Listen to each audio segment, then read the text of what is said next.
जय हिंद दोस्तों। कैसे हैं आप सभी? आशा करते हैं आप लोग बहुत अच्छे होंगे, तैयारी अच्छी चल रही होगी। तो फ्रेंड्स, ये मूल विधि का तीसरा वीडियो है जिसमें हम लोग भारतीय न्याय संहिता कवर कर रहे हैं। मोस्ट इम्पॉर्टेंट क्वेश्चन कवर कर रहे हैं जो परीक्षा में पूछे जाएंगे। तो फ्रेंड्स, आज हम लोग बात करेंगे बीएनएस में जोड़ी गई नई धाराओं के बारे में।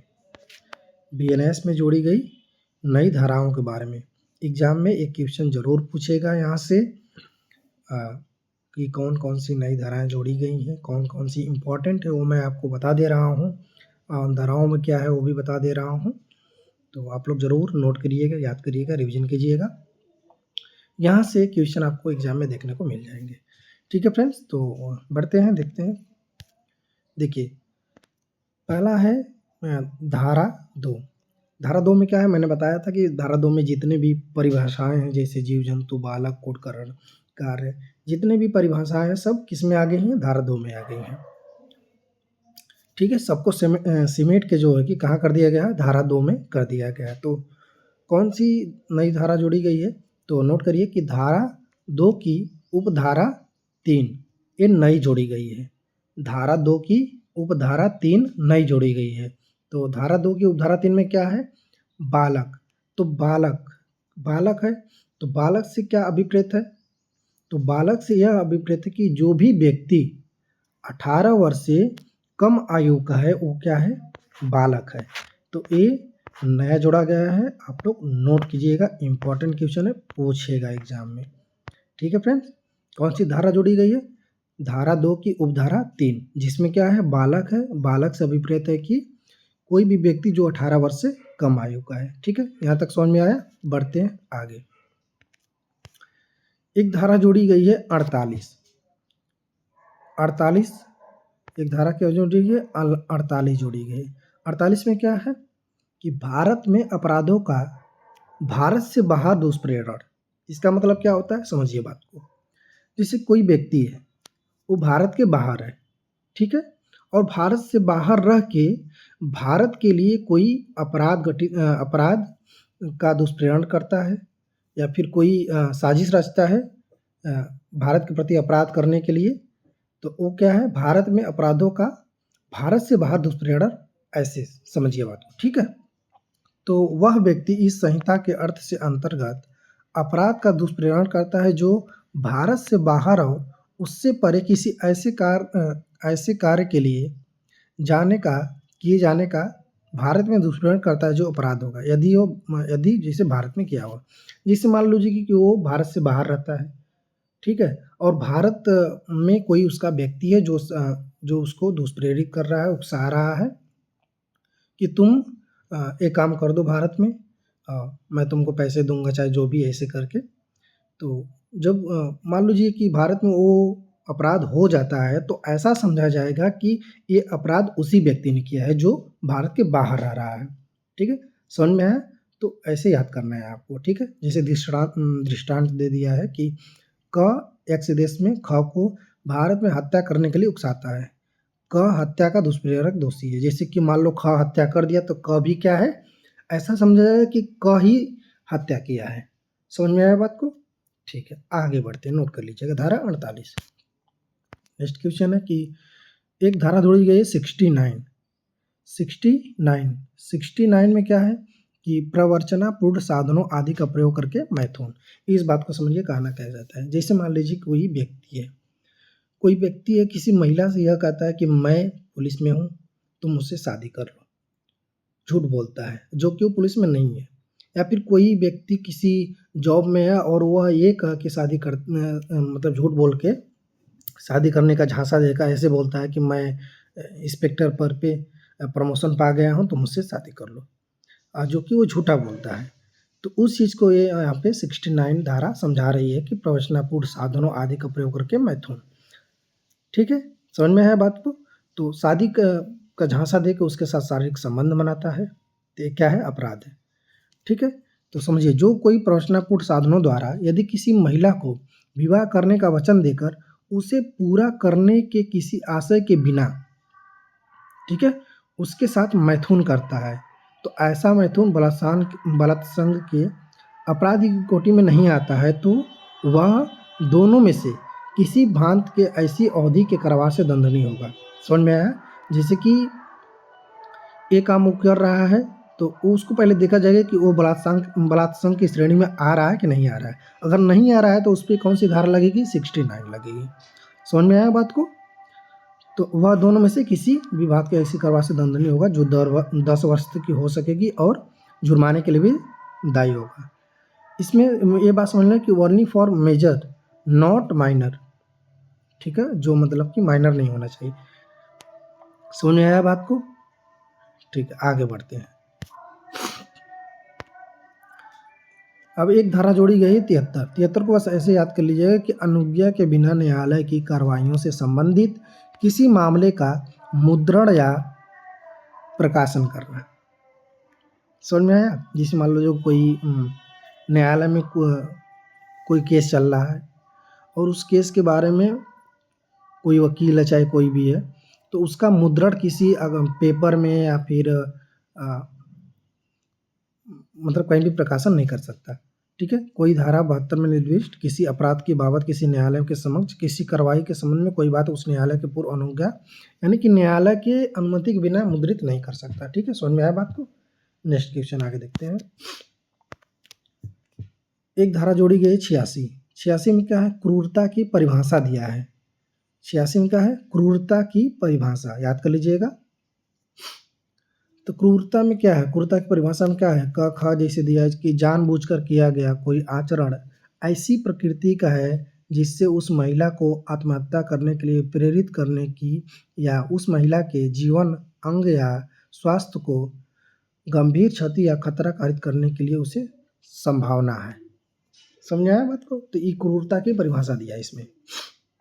ख में दिया है किसी महिला को तंग करना जहाँ उसे या उससे संबंधित किसी व्यक्ति को किसी संपत्ति या मूल्यवान प्रतिभूति के लिए किसी विधि विरुद्ध मांग को पूरी करने के लिए प्रपीड़ित करने की दृष्टि से या उससे संबंधित किसी व्यक्ति के ऐसे मांग पूरी करने में असफल रहने का कारण इस प्रकार तंग किया जा रहा है। समझ आया बात को? क में दिया है कि किस प्रकार उसको तंग करता है, तो क्या होगा? क्रूरता में आएगा। तो क्रूरता की परिभाषा के बारे में बताया है धारा 86। नेक्स्ट देखते हैं। एक धारा जोड़ी गई है धारा 95 में जोड़ी गई है। क्या है 95 में? अपराध को कारित करने के लिए बालक को भाड़े पर लेना, नियोजित करना या नियुक्त करना। जैसे मान लीजिए कोई व्यक्ति है, कोई लड़के को बालक मतलब 18 वर्ष से कम आयु का हो, तो किसी बालक को वो खरीद रहा है, अश्लील कार्य के लिए खरीद रहा हो, अश्लील कार्य के लिए काम पर रख रहा हो, तो ये क्या है? अपराध है। इस धारा के अंतर्गत 95 के अंतर्गत लैंगिक शोषण या अश्लील साहित्य के लिए बालक को भाड़े पर लेना, नियोजन करना, नियुक्त करना, उपयोग करना इस धारा के अंतर्गत है। ठीक है, समझ में आया मेरी बात को? तो 95 जोड़ी गई है। समझ में आ रहा है ना आप सबको? ठीक है, चलते हैं आगे बढ़ते हैं। एक धारा जोड़ी गई है 111 में क्या है? संगठित अपराध है। अब संगठित अपराध के बारे में बताया है। जैसे संगठित अपराध ये होगा जिसे मान लो कोई अकेला व्यक्ति है या फिर 2 या 2 से अधिक व्यक्ति जो टोली बनाकर किसी कार्य को करते हैं, किसी अपराध को करते हैं। जैसे पढ़ते हैं, किसी संगठित अपराध सिंडिकेट के सदस्य के रूप में या ऐसे सिंडिकेट की ओर से एकल रूप से या संयुक्त रूप से समान मति से कार्य करने वाले किसी व्यक्ति या व्यक्तियों के समूह द्वारा कोई सतत विरुद्ध क्रियाकलाप जिसमें व्यापारण, डकैती, यान चोरी, उद्यापन, भूमि हथियाना, संविदा पर हत्या करना, आर्थिक अपराध शामिल है। ठीक है, तो ये क्या है? संगठित अपराध है। तो संगठित अपराध के बारे में आप लोग पढ़ लीजिएगा। किसमें है? 111 में है। नेक्स्ट आगे बढ़ते हैं। एक धारा जोड़ी गई है 112। इसमें क्या बताया है? छोटे संगठित अपराध के बारे में। 111 में संगठित अपराध के बारे में बताया है, लेकिन 112 में क्या बताया है? छोटे संगठित अपराध के बारे में। जिसे छोटे संगठित अपराध कौन कौन से देख लेते हैं। जो कोई समूह या टोली का सदस्य होते हुए या तो एकल रूप में या संयुक्त रूप से चोरी, झपटमारी, छल, टिकटों का अपराधीकृत रूप से विक्रय, मतलब टिकट, कोई टिकट है किसी चीज़ का, उसको क्या है अपराधीकृत रूप से विक्रय कर रहा है, मतलब गलत तरीके से उसे बेच रहा है। ठीक है, तो कोई मान लीजिए जुआ है, उसमें शर्त लगा रहे हैं, जिसे कोई किसी पेपर का, परीक्षा का प्रश्न पत्र है, पेपर है, उसको गलत तरीके से बेच रहा है एग्जाम से पहले ही, तो क्या है इसमें आएगा, छोटे संगठित अपराधों में। अन्य समरूप आपराधिक कार्य कारित करता तो वह छोटा संगठित अपराध कारित करता है। समझ में आया मेरी बात को?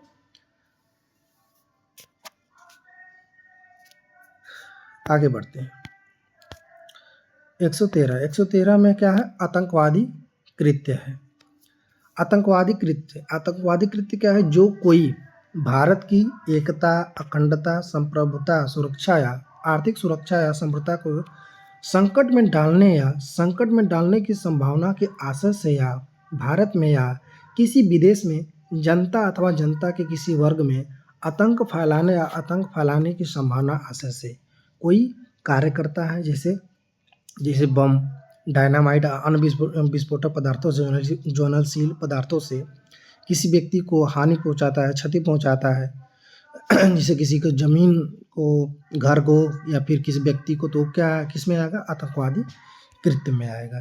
ठीक है, ये आप लोग पढ़ लीजिएगा, इम्पोर्टेंट है। 113 हो गया। अब 152 धारा जोड़ी गई। 152 में दिया है कि भारत की संप्रभुता, एकता और अखंडता को खतरे में डालने वाले कार्य।